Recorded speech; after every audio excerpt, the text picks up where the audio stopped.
Welcome to Generation AI, the podcast where we demystify artificial intelligence in higher education and beyond. I'm your host, JC Bonilla, joined as always by my co-host, Ardis Kadiu. Welcome back, buddy. How are you? I'm doing great. Now, remember, I kind of belong in the Mediterranean Sea. You know, it's what my skin is built for. I'm coming back from my brother got married this past week, and his wedding was in Tuscany, and took the opportunity to spend a few days there with the family. But also, we went to southern Italy and did spend a little time there in the Amalfi Coast, which is amazing and beautiful. So. Everybody already has the Mediterranean vibes, Italian vibes, rosé, seafood I've had vibes, so much white wine on this trip, so it was like because you're not a white drinker. You No. go red, right? So you probably done your consumption of the past decade in a weekend type of thing, right? That's right. I've had so much white wine and fish, or seafood is amazing. So. Well, welcome back. It's great to see you. I was telling you before the pleasure of doing nothing, an Italian staple. So, just what was the big takeaway on a trip like this that is so family focused? Your kid is your kid. Your brother is getting married. You're there with the family in an incredible part of the world. So, what is the one takeaway for you? I don't know if I have one takeaway, but time really slows down when you're traveling, and I think Petter, because our friend Petter, he does a lot of traveling, and that's the one thing that he mentioned is like, hey, I love traveling because time slows down, and it seems like I've been away for like a whole month, so like there's so many things happening, so traveling is always really good. And time slows down, you get a chance to reflect on things, and then you come back and you look at things with certainly a different perspective. So as I was away, not a lot of AI as I was keeping up with things. A lot of stuff has happened over the past couple of weeks in AI, but it kind of gave me a chance to see things, to kind of slow down and to look at trends and to look at things a little bit differently, and not being in the day-to-day grind, for sure. Yeah. One other question before we jump into the episode. We said a few months ago that we're going to be tracking your journey as a builder. So with this mindset of like slowing down and like thinking, I wonder how much of the builder turned on. So what's the share back to our followers and friends of Ardis's builder mind, not the CEO, if you will? Yeah, I mean, the builder, it's like I already have 5 companies. There's projects. Yes, I have 3 companies there. I have all the domain names, and I do have the different experimentations and different kind of directions, and we'll probably talk more about that over the next few months. But right now I've been focusing, like I said, I took the time. This was probably one of the vacations where I took the time to not look at my Slack and not look at my phone a lot. I saw that. And I'm very proud of you, man, for doing it. Thanks, I appreciate it. Yeah, and even my wife called me out on that. She said, "Hey, I think this is like a first that you haven't done that." So, but which worked out really, really well. So now it's back. It's kind of back to school. Back to everything. We have a very, very busy fall here at Element over the next couple of months as conference season starts. Next week is NACAC, and the week after that, I got another trip. But then, we go in October, some of the big conferences, ACC, EduCause, and so on and so forth. So it's a big fall for Element for sure. And then with my transitioning out as well, kind of moving on to the builder mode, I need to start doing a lot of things myself now, because until now I've been relying on everybody else. So hopefully we'll be giving our audience a lot more practical how-tos and lessons over the next few months, as I start to actually do a lot more things myself, building product from the ground up. we did that last week with our notebook LM and how we're using it. So we went more practical. We hope everybody was, kind of caught up with that. And I think that was one of the better episodes that we kind of put out in terms of practicality. Prior to that, we did an episode on enterprise AI adoption and this MIT study that came out with 95% of AI pilots don't deliver any value. That number or that study was a little bit flawed, but we still kind of talked about how true enterprise is getting value today out of these big AI pilots, and today we're switching our view, and we're going to talk about A16Z. They do their annual top 100 Gen AI consumer applications report, so this is their fifth edition of that. We covered it last year, and then we're going to cover it again today. But this comes on the heels of a view on enterprise adoption report from MIT, which kind of put a chilling effect on the market over the last few weeks, because, was just waiting. There was a lot of hype around the delivery and how much AI was contributing to the ROI of enterprises and the value it was delivering. And everybody was just looking for like this counter to it. And when the report came out, even though it didn't really quite apply to a lot of us, it put a chilling effect to everybody and start questioning, well, how much of that value is AI delivering, or how much, how are you adopting it so it's delivering that value right away? Yeah, so 100% right. In this retro that you kind of provided based on our episodes, right? It's been fast. The conversation has been dominated by frontier labs. We covered GPT-5 and Claude and Gemini and all these wonderful things, right? And then the chill effect, as you mentioned, right? It kind of feels that it's B2B, right? We saw what the report indicated. We kind of felt it that way, a little bit of element. So we recognize some of the data. 95 looks too big. And then also you have other enterprises like Salesforce reporting, and the numbers are not as big B2B player. We have the conference at HubSpot, and we start hearing some of those frameworks emerge. So one of the important things that we want to switch to is that out of the B2B conversation, there is this consumer apps report, as you mentioned, comes from this consecutive 5th year report, and it just tells us the story of the consumers, us, right? And the interesting thing in consumers, everybody, is that we see consumers as the interface layer between adoption, monetization, and kind of culture embedded in AI. So in other words, a very different paradigm in technology adoption. It's happening with AI because it's a bottom-up approach. We see consumers leading enterprises in terms of things that they're doing. And I don't know if I can speak of this, just my wife told me today, in Goldman Sachs, they're releasing the applications of Copilot, and they're starting to create guardrails like today, right? In Q3 of 2025, some businesses just cannot go as fast as consumers are going. So it's a really good conversation because it allows us to understand why this is important. So Ardis, can we go deeper onto the report itself? So it's called the A16Z top 100 reports. It's been 5 years in the making. Do you want to talk a little bit about what this means, how this report gets put together? Because we have about 4 to 5 sections, and we're going to do a deep dive. But the context of the report, where does it come from, and why is it so important, given that it's the voice of the consumers? And also, who is the producer? Yeah, of course. So the producer is A16Z, which is a venture capitalist. So Andreessen Horowitz, it was one of the early investors in a lot of these AI, but they basically do a lot of research and they do a lot of work around the ecosystem.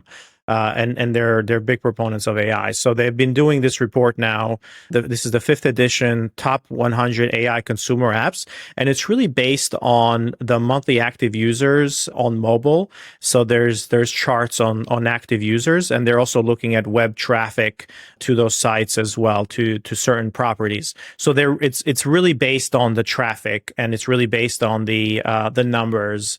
Monthly active users for mobile, and they're looking at both mobile and web. So when you look at mobile, you think about an app like ChatGPT on mobile, or when you look at a web, you think about chatgpt.com, for example.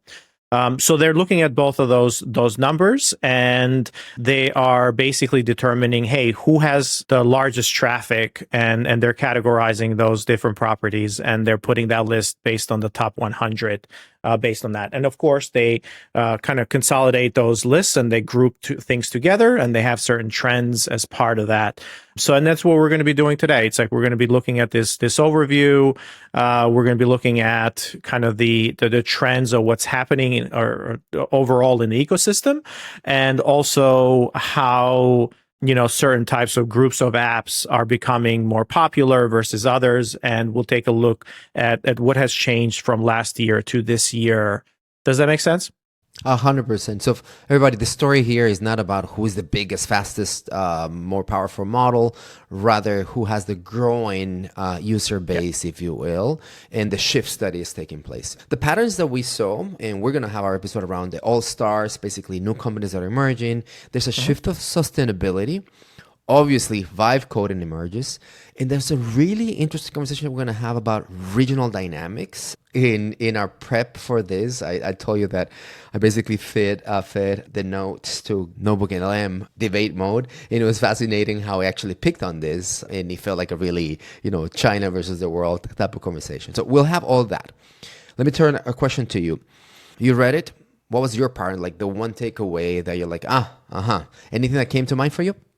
Yeah, so it was interesting. So essentially, the biggest takeaway was that the ecosystem is starting to stabilize, right? Yes. So there's this idea of stabilization. So now everybody's consolidating after the same type of players. There's only 11 new names on the web list, and then this compared to about 17 newcomers in earlier in the year.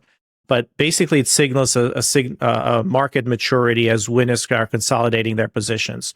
So, everybody, you saw ChatGPT adding more and more and more users with, I think they're at about 700 million to 800 million weekly active users. And we've been talking about this for the past few months.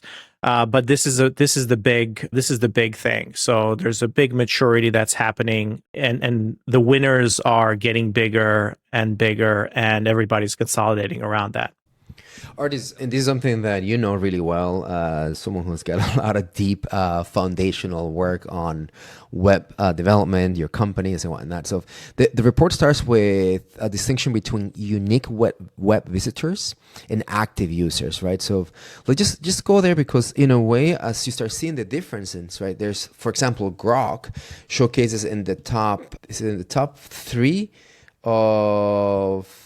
of monthly visits, unique, right? But not in the top 3 of active users. So talk about the difference between volume of active users versus volume of unique users, and what does that mean in terms of your AI adoption and the technologies powering this? Well, so, when you're looking at, for example, monthly active users on mobile, a lot of people just use ChatGPT on their desktop, right? So they don't necessarily use it on their mobile devices. And I tend to use Grok quite a bit on my mobile device just because it's a lot faster, it's a lot easier. Also, Gemini, I tend to use on my mobile device. So there's different ways that people are using this, these apps. And then the way that people reflect visits to those sites versus the active users. So active users are with accounts, whereas the visits are just web traffic that is even anonymous users that are going into those web traffic. So it's how many times that page has loaded and so on and so forth.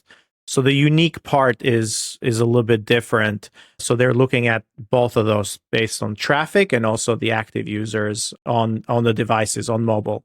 Mobile, you can see because it's a download. It's you see the traffic that's happening, what the popularity is. Whereas in web, you're seeing the traffic specifically.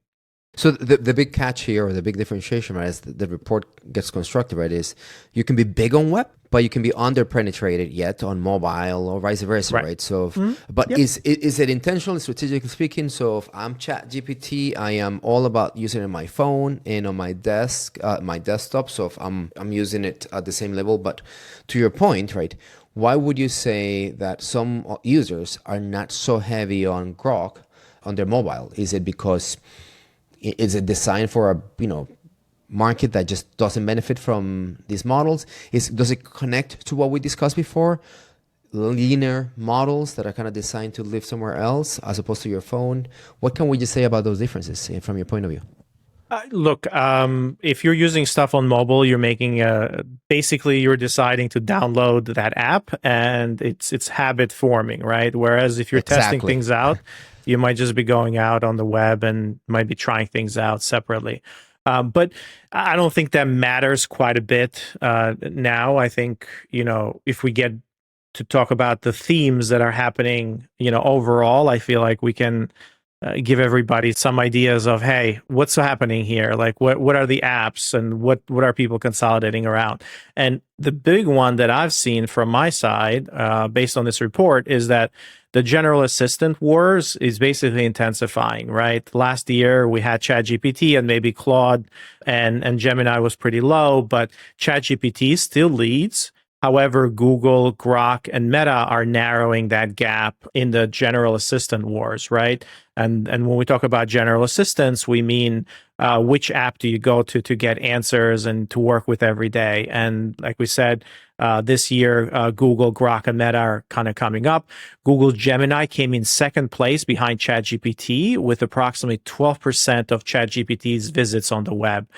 So we've seen a huge uptick from last year to this year in Gemini becoming, pretty dominant and kind of gaining that speed very, very quickly. That has to do a lot with also the incorporation of their video tools and also their amazing image models. So if you have not used Gemini recently, last week, we haven't talked about this, but last week they introduced their image editing model, which is called, what it was called? No. It was their banana image model. Banana image model. That's the name. Yeah. Yes. Let's see. It was called Nano Banana, right? So not just banana, but Nano Banana. That was code name Nano Banana, and it's amazing because what it enabled you to do, you're able to actually modify images and basically tell it, you can put two images together and so on and so forth. Think about it as Photoshop, but just telling it what to do, right? Just with words, you can upload an image and you can tell it what to do. You can put two images together. So people are having a lot of fun. It's very fast. It's very, very accurate. And it's probably one of the best, image editing models out there. So when you look at from that perspective, Gemini has gained a lot of usage because they've introduced this amazing image models in there. They've introduced the video models like VO3, but a lot of those are being tracked separately, but it's still that the usage is going up pretty far.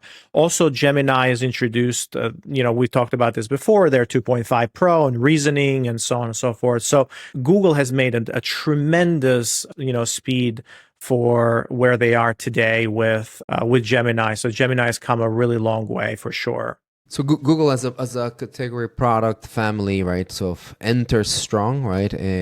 But it's important to remind everybody that it's entering this ranking with 4 distinct, separately ranked products, right? And you spoke about Gemini, we spoke about Notebook LM, and our Google Apps is also showcasing here, sitting at 39, and it's very, very interesting.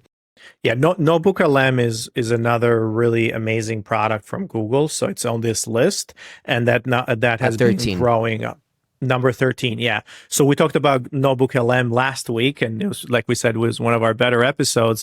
We love Notebook LM for what it's done, the audio overviews, and then the video overviews that it introduced. It's one of the best consumer applications over there that people are using for sure. Yeah, Ardis, in terms of the kind of the all-stars, right? So we're talking about Google joining the all-stars. We see categories on image generation, voice, productivity. That's basically the companies that consistently have been showing up in this report, right? The signals, the conversation I'd like to have is, all right, we see Google dominating, making entrances, right? We also see Grok continue to move as well as Meta, right? So the all-stars their endurance, right? There's a strategic mix that makes them stay, right? So, and it comes from multiple regions. What can we say about these applications and these products that makes them remain here as opposed to just kind of had a great year and they just fall through the waistline on year 2 or year 3, right? Is it just pushing the advancement, right? So if we just said that Google's banana, nano banana, right? This kind of mixes vibe Nano coding banana, with yeah.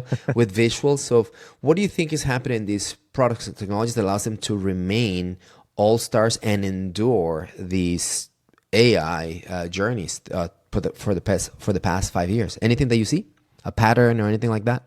Yeah, so we're talking about consumer applications right now. When you talk about consumer applications, a lot of people are not going to be like us, and they're going to pick one general assistant. So they're one general assistant. So think about ChatGPT or Perplexity or Poe. Like you're going to pick one of those, or Claude or whatever. So at the top of the list, it's ChatGPT, obviously. So that's the number one assistant. And then you move into basically use cases of what you need. So companionship, you have character AI as the category winner in companionship. You want image generation, you go to Midjourney. Midjourney has been amazing in terms of what it's been able to do. They've introduced new models recently, but they've also introduced video, which I love the Midjourney video 8-second generation, which is pretty cool. And then you have Leonardo, which essentially Leonardo.ai, they give you the ability to use different models, but to create images. So it's like a platform for creating images with different models. So again, that's an image generation. You also have image and video editing, like with VEED and cutout. So those are both video editing. And then you also have one of our favorites, which is voice generation, 11 Labs. So 11 Labs has become, such an important product for voice generation. And then when you move to productivity tools, you see things like Perplexity and Gamma, for example, being up there and being some of the top models. So again, you're essentially have what you call different use cases and different one of these apps kind of bubbling to the top based on real use cases. That's what you're calling the all stars, so to speak. But to wrap up the conversation on all stars, right? So what we see, there's a pattern, right? And there's 14 brands, products that continue to showcase here, right? So, and to your point, it feels that the pattern is about utility, identity. We see ChatGPT, 11 Labs, Midjourney, Poe, Character AI, Gamma, Perplexity, Quillbolt, CBTI, Hugging Face, Photo Room, Cut out that Pro. I don't even know what this one is, right? Leonardo, of course, and Invid. These continue to dominate, and it's a recurrent pattern. Let's flip the coin to newcomers. These are companies and products that have emerged. They're kind of, in a way, new ones. And there's this copycats to the originals, right? So variations of ChatGPT, if you will, right? So anything from your side on the newcomers, anyone that caught your eye? I do really think that the copycat era is ending, and this is probably the last time they will start showing up, if anything. Anything stands out? I know Lovable is one of probably the technologies that you've evangelized the most on. Our practice uses a lot of Lovable. We use Lovable because you brought it to Element and to our user conference. So from your side, anything on the newcomers? Yeah, I would just say Lovable is perhaps one of the big ones that I would say has been a breakout since last year to this year. And then in terms of newcomers, you also see some of the video models being consolidated as well. So you're seeing models from like the VO3 models from Google consolidating a lot of things. So that's a newcomer, the VO3 model from last year, and that's separated from from there as a new category. You also see Grok becoming a huge entrant in here. So Grok very, very quickly moving up the ranks as with their Grok 4 model. They have been doing tremendous, and they also have introduced new images image generation and even video generation on Grok as well, if you have the Grok app on mobile. We've talked about Grok also introducing this assistants as well, which has been pretty interesting. And a couple of those assistants are, you can have spicy mode in there and like a little bit not safe for work type of interactions, which have been pretty interesting if you play around with them. But yeah, I would say those are the big ones that kind of pop up for me for sure. Yeah, we've been talking a lot about the rise of vibe coding in this podcast, and the data suggests that it's also a dear for our consumers, and consumers as creators is a thing, right? So Lovable, as you mentioned, Replit showcasing here, Superbase, they are all in this vibe coding area. And yeah, it's the thing that I like about vibe coding is it reduces the distance between idea, right, and app. And from a consumer approach, many of us are jumping into it because truly that reduces the distance between idea and app. Yeah, and the data suggests it's a category that is standing on its own. Yeah, vibe coding for sure. I think you see Replit and Lovable. Those are the two top vibe coding kind of platforms, with Lovable becoming one of the fastest ones.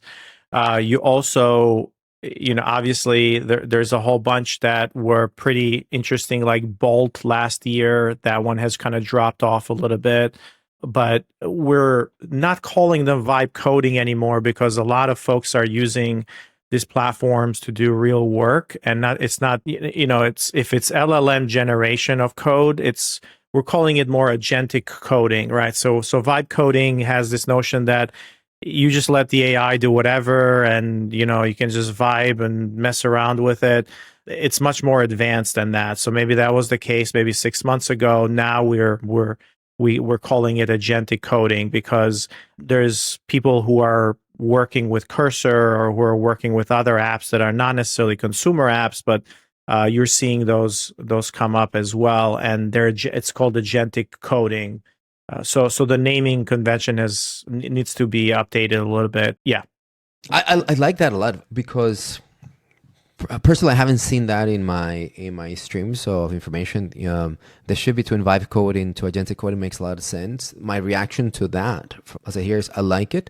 Number two, when vibe coding is introduced to professional developers, I find it to be there's a little bit of resistance because, yeah, to my earlier point, it's too easy for non-technical folk or non-professionally trained developers and whatnot to vibe code, versus agentic coding positions this artifact of coding, orchestration and whatnot at a different level. I totally get it. So I like that distinction. It reminds me a bit of when I started with data science, and people like me were trained in R or MATLAB. So we have all this classical training, and all these Python coders come out of nowhere, and they're like super fast and doing their things. So you can hack data science, and there was a bit of a resistance, like, oh my gosh, I've been doing this for 10 years, 20 years, and you've been doing it for a month. We're not on the same level, right? So it makes a lot of sense for the distinction. I like it. So it's a good call out.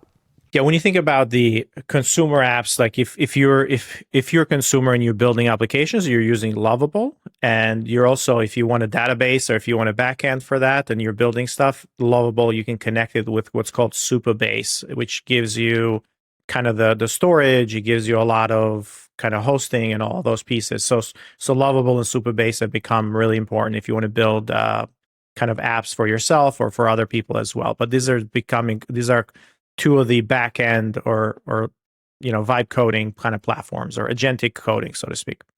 Yeah. Ardis, let's switch to something that the report took an angle on, kind of global dynamics, somewhat controversial, if you will. In terms of the data, we started seeing how there's China-based usage on products, right? Products like Quark, Dubao, Kimi, very interesting showcases. But let me just take it a very, very high level. How did you react to these global dynamics as a section on this report? One of the things that we saw earlier this year was kind of the rise of DeepSeek models, and DeepSeek rose very fast, and then it kind of dropped off very fast as well. So correct. But we also seen some very amazing models come out of China as well, and products being built on top of that. So, the report certainly calls out that not only are good models coming out of China, but also there's also different products that are coming out of there as well. And there's a big traffic. So China is not allowed to use some of the US based models. So they're building and using things internally, right? So obviously being a big population, we see a lot of these traffic and a lot of those numbers coming up pretty high. The things that have been exported from China, like Kling and some of the video models or some of the image models are coming out of there as well. DeepSeek, we saw that. But I don't know. I mean, I don't know how to think about it. It's usually one of those things where whoever is producing the better apps, we saw TikTok come out of there. So, certainly with AI, Manus was another one that was, I believe, was China based, and then that's a general coding or agentic kind of platform as well. So that came out of China. But I don't know. What do you think? I didn't like this part of the report. Look, it makes sense to give a global report, but the grouping of China versus the rest of the world, I just didn't like that classification.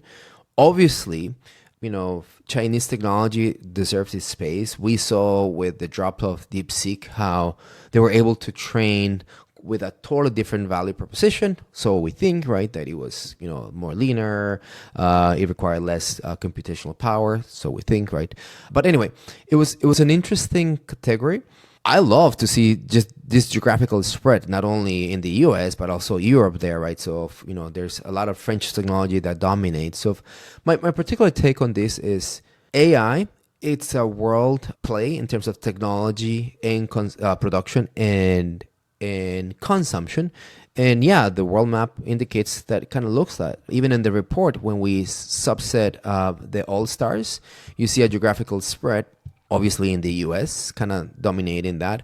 But we have French, Hong Kong, New South Wales, London with 11 labs, right? And of course, some of the Chinese products, in this case, still showcasing. So it's an all-star map. It's a global play. And the divide between China and the rest of the world, I don't know, it just didn't feel right to me at this moment. So, yeah. Jesse, should we talk a little bit about kind of the comparison from last year to this year? So obviously we kind of mentioned that 2024 DeepSeek rocketed from obscurity and then became a kind of ChatGPT challenger, and now it reached number 2 globally last year, and then DeepSeek this year it's kind of dropped off, right? So it's down more than 40% from its peak in February 25. So that's a big change. Obviously, the rise and fall of DeepSeek. So now a lot of the reasoning models and everything else has kind of overtaken that. Number 2, we saw Google's aggressive, entry. So 2024, Google products weren't separately trackable just because the way they were being tracked. But this year, with Gemini taking number 2, and there's 4 Google products that made the list. And it's really showing Google's strategic kind of unbundling, that they're basically going after all of the, not just the general assistants with Gemini, but also VO3, and we saw Notebook LM, and we saw one Nano Banana, maybe? I don't know. Nano Banana. I still cannot. I need to get there. Nano Banana. Yeah. By the way, that unbundling, Google is being very smart. If you were to group them, they would probably take over. They get closer to ChatGPT for sure. But anyway. Yeah. They're double. I mean, what they said is doubling of their tokens within just a couple of months once they released Gemini 2.5 this past, I don't know, a couple of months ago. But we also see from 2024, we saw 17 new web entrants, and there was pretty dynamic, whereas this year, the difference is only there's 11 new entrants. So there's consolidation that's happening there. This is the market maturity. 2025, the mobile list has significantly more newcomers, right? So there's about 14 of them in 2025. So the Apple App Store they've cracked down on the ChatGPT copycats, like we talked about, right. And it's opened a lot more room for original mobile apps, so which is great. When you're thinking about in terms of from a consumer behavior evolution, 2024, it was the long initial plateau, which kind of stemmed from ChatGPT's early novelty factor, and many consumers found it intriguing but lacked compelling daily use cases. So this plateau being used in 2024, whereas in 2025, you see this utilitarian consumer thesis. People are adopting tools that help them do what they already need to do, but better, faster, and also cheaper, right? And productivity plays. Exactly. So last year it was more of a novelty. It's like, oh, I use it for certain things. Now it's, people have all their use cases and have ingrained them and are using it for real work, as we're seeing it in a lot of different places. When it comes to vibe coding, we talked about that. 24, we saw Bolt debuting in number 48 on the list, but it was just emerging in 2024, this vibe coding, right? So it's this couple of platforms. And then we see it this year, and it's like Lovable, number 22, and Replit on the list. And it's like, holy shit, like what's happening here? It's vibe coding and coding use cases becoming the most aggressive one. We also see video generation maturity. So from last year to this year, if you remember last year, we had Sora at number 23. I haven't even used Sora in the past year, to be honest. It's like, it's just been lost because Google has consolidated with video. VO3 model. Yeah. It's just amazing, right? And it's there's some video models coming out of China, but VO3 has just been amazing and it's been dominating. And we talked about last time about their world model as well, which was Genie 3, right? So the Genie model. Yeah. So I feel, essentially there is a maturity happening in consumer apps. Obviously, there's a lot of new changes. People are sticking around with the default is kind of the familiar, right? So the behaviors suggest this consolidation. There is the Chinese developed apps. There's about 22 out of the 50 mobile apps are Chinese developed apps, which is interesting. But the global usage highlights the internationalization of AI tools. So a significant percentage of the web list was also developed in China and now exported globally, so to speak, right? So with the vast majority of usage in other countries. So even China is building a lot of these apps, but the usage is being outside of this. So in terms of education, I don't know, did we talk about any education use cases at all? No, we haven't. And I think that's probably a fun way to start wrapping us up. But sure, there's two things in this conversation that we're having, right? And as we bring the conversation towards education and our higher education expertise, right? This conversation, it's not all about rankings, right? It's a mirror of how kind of societies is absorbing AI into daily life. And there's three important things that are distinct, right? We need to pay attention to adoption, right? The behavior in the apps and how kind of follows adoption, and the cultural hooks that take place. So when you bring that to education and students, I think it's really interesting because they bring adoption, behaviors, and cultural hooks to another level. So for me, education, right? The first thing that I would like to say, and then I'd love to see where you go, is there's a pattern of the utility, the identity, the companions, the productivity, the creative, right? Similarly, education, we need to start thinking about not the one tool that serves the students from beginning to end. I'll be too naive, right? But how we start thinking about how do I support my students with the companions, with the video creation, with the writing tools and so forth. And that ecosystem, which is the distinction that I've been seeing in terms of utility and identity, is probably the next play for them. What's your take on education and how to translate all these reports and data there? Yeah, I would actually look at this more from, because these are consumer apps, right? So these are not necessarily, like schools are not providing this. So I'd look at this and say, oh, I can see that my students are probably already using some of these, right? They're using these learning apps, or they're using different consumer apps for teaching or for video generation or for writing or whatever. So that's the idea here, is like look at this list and then see what people are using the most, and then if you haven't heard of them, just go play around with it if you're in higher ed and see what students are using, or just give it to your kids or your students, or even go test them out yourself and see what they have to offer, because they're getting used by everybody who's coming into your college or high school or even K through 12. So highly recommend you take a look at that list and what's popular in there and go test it out and see what, I mean, I hate to say like what, like, in quote marks, right, kids are using. And then again, I'm a campus that is a Google campus, so just switching to Google may help me. But if I'm a Microsoft campus, so just switching to the Microsoft setup. No, I wouldn't even think B2B. about that on this. That's the point. I wouldn't even think about that as from enterprises. This is purely consumer, right? This is like, what is everybody using day to day?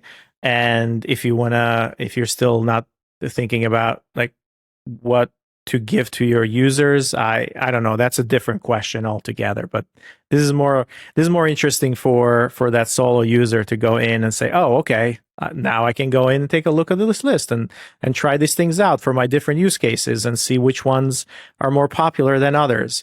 If you remember in old magazines, like computer magazines and so on and so forth, like the best sections were the top 10 apps for X, or top 10, this for whatever, like PC magazine or Mac user magazine. Like I used to go to Barnes and Noble and get those specifically for those lists. So this is probably very similar. Like go take a look at them. If you find a use case, go use them, test them out. And if you don't like them, it's just, you can cancel the subscription. Or some of them have a lot of, I have like 30 subscriptions or 40 subscriptions right now. So I was doing that the other day. But anyways. The ones that you probably know, and I guarantee you have 20 that you don't remember that kind of have been hidden somewhere there. All right, Ardis, I really love the analogy of young artists here in Barnes & Noble's looking at these rankings, because, right, the rankings are just, as I said before, these are mirrors of how we are consuming AI into our daily lives. And the signature that we see is that we go from assistants to companions, from vibe coding to global dynamics, and at the end of the day, the future that we see in terms of adoption here is not who is building the smartest model, right? It's about who is building the app for people that can be introducing how we live with it, right? So very interesting conversation, Ardis. All right, everybody. Well, go take a look at the list yourself, figure out some of the apps that you're not using and test them out. And we will come back next week with more AI as everything kind of heats up in September, and we're entering the fall announcement season and conference season. So there are lots of stuff happening. All right, till next time, JC. Generation AI is part of the Enrollify podcast network. If you like this podcast, chances are you're going to like other Enrollify shows too. Our podcast network is growing weekly, and we've got a wide range of marketing, enrollment, and higher ed technology shows that are jam-packed with stories, ideas, and frameworks, all designed to empower you to be a better higher ed professional. Enrollify is made possible by Element 451, the next generation AI student engagement platform that's helping institutions all over the country create meaningful, personalized, and engaging connections with their prospects and students. Learn more at element451.com.